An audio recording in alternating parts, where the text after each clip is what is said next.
Hey, there he is. Hello. How are you, Hi. Matthew? Good, good. Yeah, Good to thank see you. you after a long time. Yeah, it's been a while. It's very good to see you too. How you have? Are you still in Boston? Are you still at MIT or? Yes, I'm still at MIT. Oh, wonderful. How's that been going? It's amazing, wonderful experience.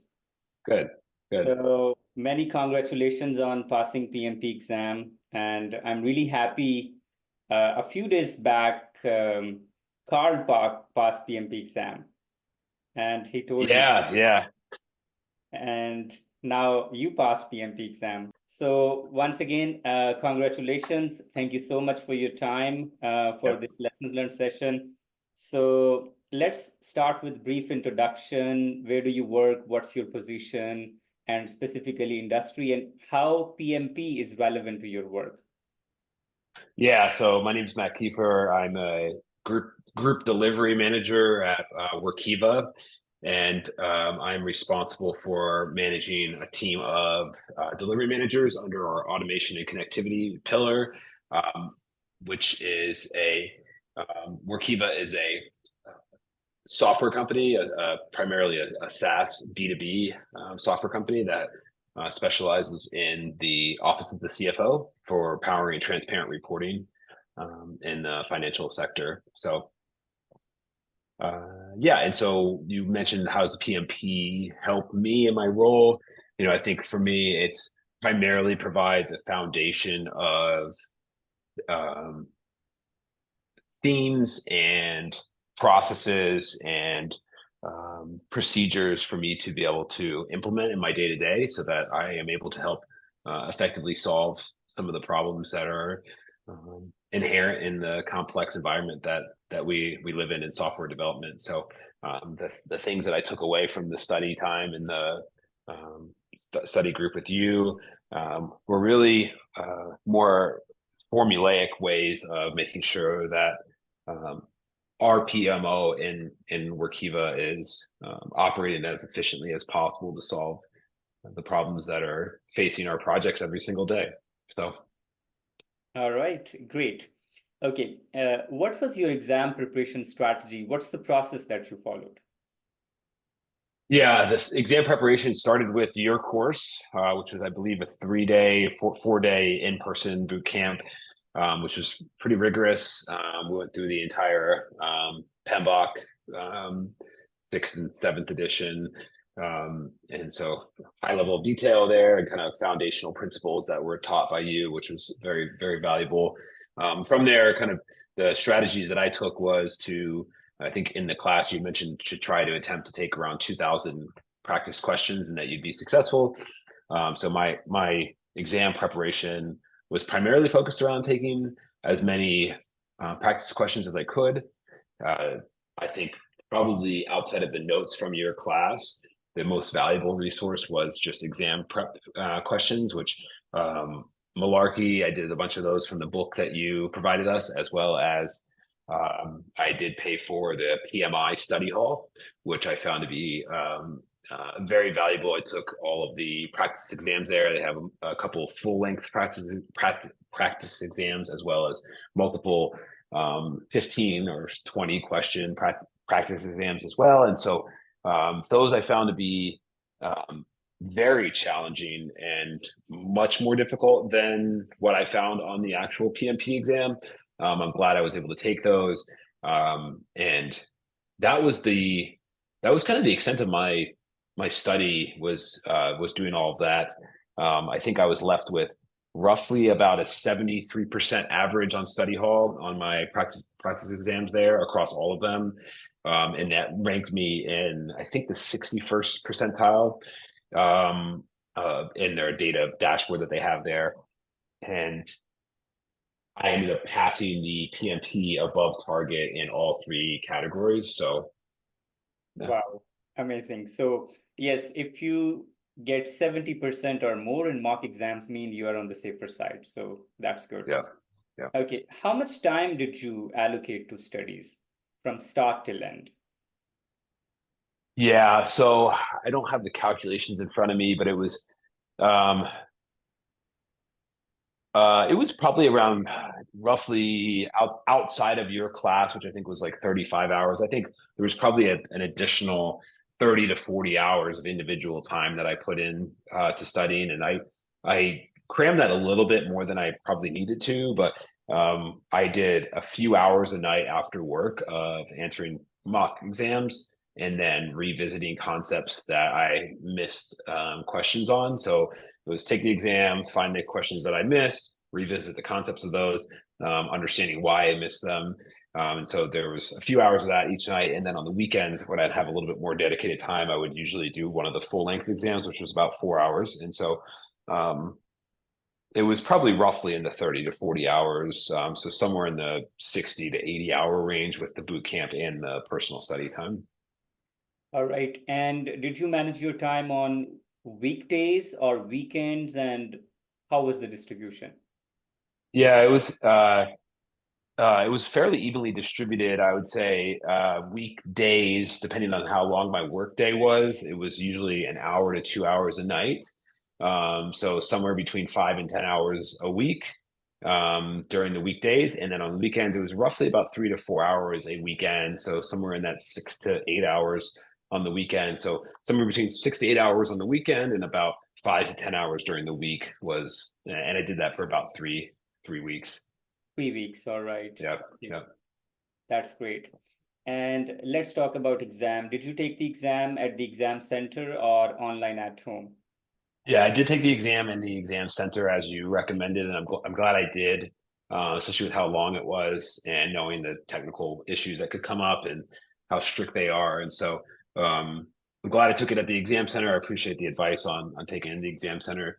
Um, Pretty easy to set up, scheduling, location, um, and it's definitely a unique environment. It's pretty strict, checking in, checking out, kind of checking your pockets, all that stuff.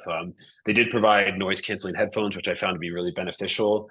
And once I got into the exam room, it was pretty straightforward, and the practice questions looked actually identical. On the study hall. PMI has one 15 question simulation. I definitely recommend taking that because it gives you it's not just questions, but it actually gives you the exact software that the exams facilitated on. I found that to be really beneficial because I had seen it before. I knew how to highlight text, how to strike through text.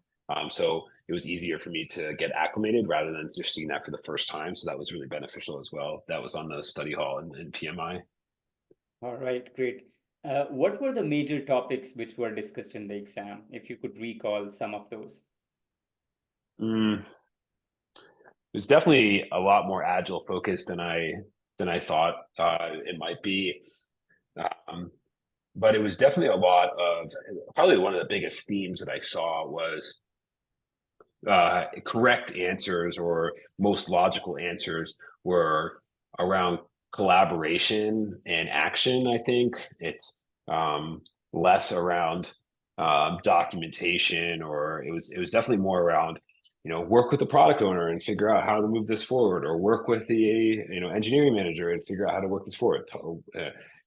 Gather your stakeholders together and figure out how you want to move this forward. And so one of the kind of overarching themes that I noticed was that an overwhelming number of the questions were primarily centered around collaboration with others rather than just trying to figure out the answer on your own. That I feel like was slightly different than maybe how some of the original lessons I understood them to be were taught. And so I think that I think is a continual evolution of their trainings and of their PMBOK. And so that was probably one of the biggest themes I saw. It was like agile, as well as kind of that collaborative aspect of how we solve these problems and how we move things forward in the different environments that we're in. Absolutely, you're right. So stakeholders engagement, dealing with stakeholders, people management, team management, leadership expertise, conflicts management. So yes, these are really important from exam perspective. So this is relevant to people domain of the exam. All right, and more or less, almost every student, the students who are passing the exam, they're saying the same thing. Okay. How did you manage your time during the exam? Yeah, so they gave me a little kind of scratch paper. It's like with a dry erase marker. When I got in there, I wrote down the times because you had advised us that there'll just be a countdown timer. So there's just a countdown timer of 230 or 240 minutes.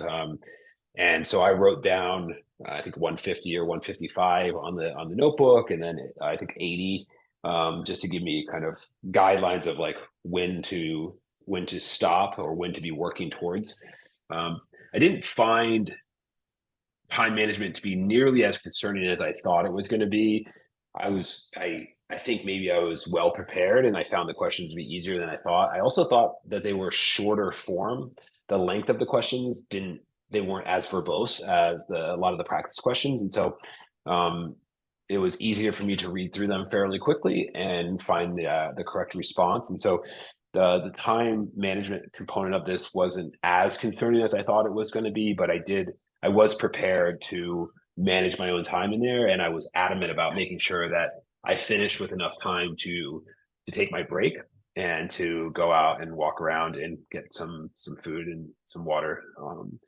And so, yeah, I think it was pretty straightforward, just making sure that I left myself enough time. I kind of had a mental model of making sure I didn't take more than about a minute and a half on questions. And any question that was kind of creeping up on past a minute and a half or I wasn't too sure about, I would just flag that question. I would answer it to the best of my knowledge, flag it to make sure I had time. And so I would try to leave myself around 10 minutes to review the flagged questions. And I had roughly 7 to 15 flag questions each of the 3 segments. So Right. So in each section, you flagged 7 to 10 or 15 questions. Yeah. Right. And you allocated 10 minutes for review as well. Yep. Yeah. Was there any section or anything in the exam that you found challenging?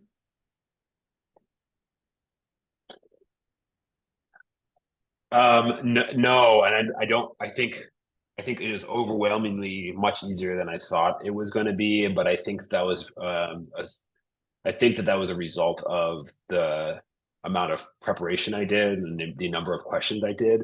There was many questions that I took, uh, 20 plus questions I took that I feel like I had read almost identical questions. And so having that depth of knowledge, that relational knowledge, I think really eased my nerves. And I think I was very nervous going into it. And I think roughly 4 or 5 questions in, I didn't want to get overly confident, but roughly 4 or 5 questions in, I was feeling very comfortable and almost as if I was sitting at home and taking another practice exam. And so I think your advice of taking 2,000 questions was really probably some of the best advice I would echo to anyone else. It's like, if you have the ability or time, take as many practice exam questions as you can. And I think that's the thing that made it much easier than I thought it was going to be. So Great. Was there any question where you need to do some kind of calculation? Yes, there was I think one calculation question, and it's escaping me right now exactly what it was, but it was like something around budget at completion and actual cost, and I can't remember exactly what the calculation was, but there was one question there. There was also 2 or maybe 3 drag and drop questions. There was one on Tuckman's ladder, so it had the different phases of team development, and then it had scenarios that you had to match to the phases. That one I found actually to be a little bit challenging. Because I think we all understand the forming, dorming, storming, and performing pretty well, but the scenarios were a little bit nuanced. Where if you weren't very, very well up to speed on that, you could get caught up. I think the performing and the journeying ones were very straightforward. You're like, oh yeah, that's a journey and this is performing. But the forming and storming portions of it, I could see flip flopping. So that was one that I had. And there was one other drag and drop one. I can't remember exactly what it was off the top of my head, but yeah. All right, great. And did you see any question where you need to select more than one option? Yes, I think there was a few of those, and there was a visual identification that you could quickly pick up on it if it's select one, it's a circle radial button, and if it's select multiple, it's a square checkbox button. And so it was easy for me to like identify that as like, oh, there's multiple options here. So Yes, and also if you need to select two options and you select one and click next, it won't go to the next question. It would say you okay, select yeah, the other one yeah, as well. yeah. Right. And did you have question where uh like you had a graph and you need to click on the spot that we call hotspot question? So any question where you had some graphical representation and you need to I select. think I did have one of those. I can't remember what it was in relation to, but I believe I did have one that was like that. Yeah. There was So a few like drag and drop or like in more visual interactive questions that I wasn't they didn't throw me off, but they were not just regular multiple choice questions. Yeah. so most of the questions were multiple choice questions. Around 90, Yeah. 95% Yep. questions are multiple choice Yep. questions. Yep. All right. Did you read any book for the exam preparation? Mm-mm. No book at all. No, I went back to your notes a lot of times when I would miss questions. I also was it Malarkey, the one that you gave us a copy of. I would reference that sometimes to rehash any things that I got wrong, but I didn't sit down and read a dedicated book from start to finish. No. All right. So the main resources that you used were notes and mock exams. Yeah, specifically the study hall mock exams. I did use some YouTube videos, but I found those to be uh, less reliable than the study hall. The study hall stuff, I mean, it's the PMI, so they're the ones that proctor the exam, and so I found that to be the most similar to the actual exam. So All right. One of the challenges PMP aspirants face due to their busy schedule, professional life, personal life, family, friends, they're not able to manage time. Are they don't get that commitment. How did you do that, or how would you advise people like yeah, how to stay committed or how to manage time? yeah. I mean, it's ultimately a personal drive topic that you're talking about, and I think for me, I had to kind of get honed in on the things that were motivating me to do this in the first place, and um, it's always for me, there's never time for anything. It's a matter of what you make time for. And I think I wanted to make time for this. It was important enough for me. It was important enough for me, for my family, for my growth, for my future. And so, you know, when I got done with a 9 or 10 hour day at work, did I want to sit and study for another few hours? No, I didn't. And, my son was trying to go to sleep and trying to have dinner with the family. And did I want to make those sacrifices for this? No, but it's ultimately for my family and for the success of my future. And so um I just had to use that as the motivation to drive me to do this. I didn't have the time. I had very little, if any, free time. I had to carve it out, and I had to have direct conversations with my wife around this and like, look, here over the next 3 weeks, this is going to be my schedule and this is what's going to happen, and we can make it work, but this is the reality of where I'm at. And so I think my advice to anyone is you're never going to have time. You're never going to find the right time. You just need to make that time if it's important enough for you. So All right. Matthew, you have gone through the entire process. You attended the course, you've gone through the content, you solved mock exams, you passed PMP exam.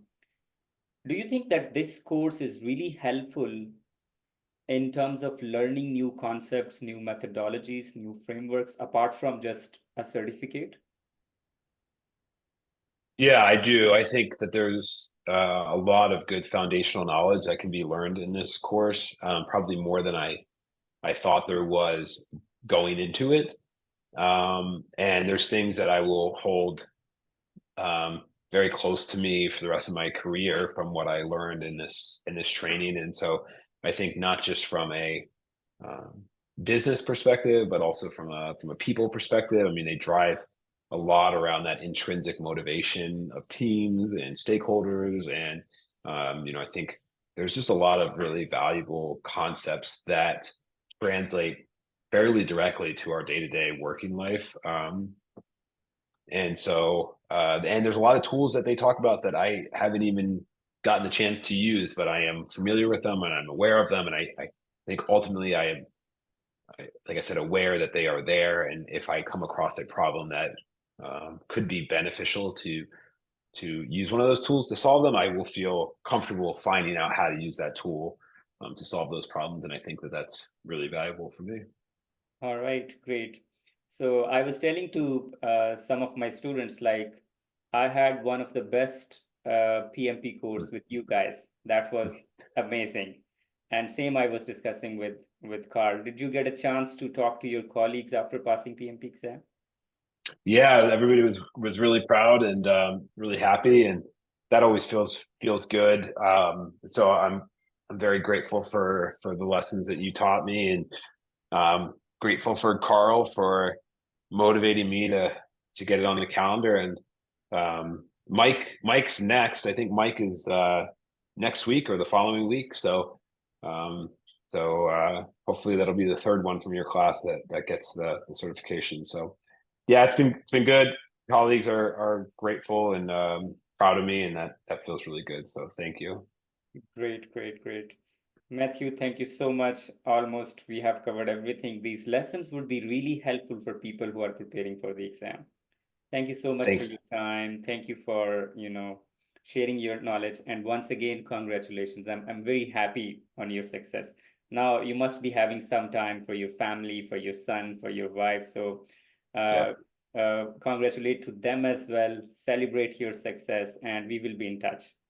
Thank you, Amar. I appreciate it. I hope the best for you at the rest of your time there at MIT. Thank you.